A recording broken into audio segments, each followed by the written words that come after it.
Mga ka-game yard, marami sa atin ang nagkukross ng manok para gumanda, para lumakas, para maging mas maganda ang resulta.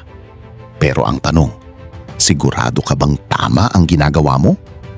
Paano kung sabihin ko sa iyo na may mga bagay sa pag-cross na hindi sinasabi ng karamihan at ito mismo ang dahilan kung bakit hindi umaasenso ang resulta ng iba?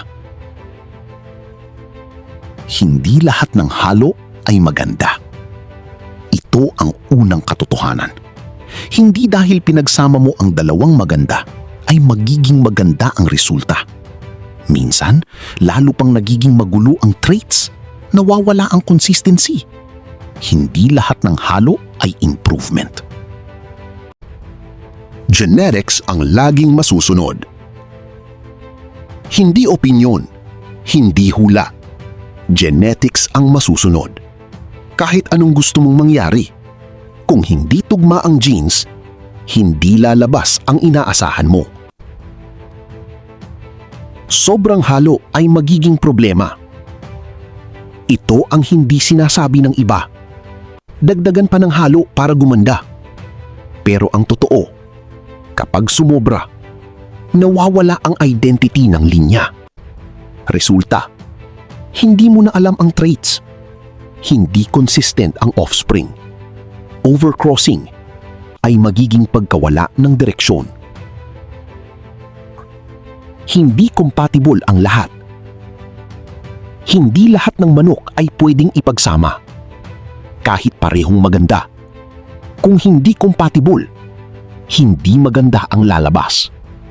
Compatibility, mas malaki kesa sa beauty. Nawawala ang good traits. Ito ang masakit na katotohanan. Sa maling cross, nawawala ang magandang traits. Napapalitan ng hindi ka nais-nais at minsan, hindi mo na maibabalik.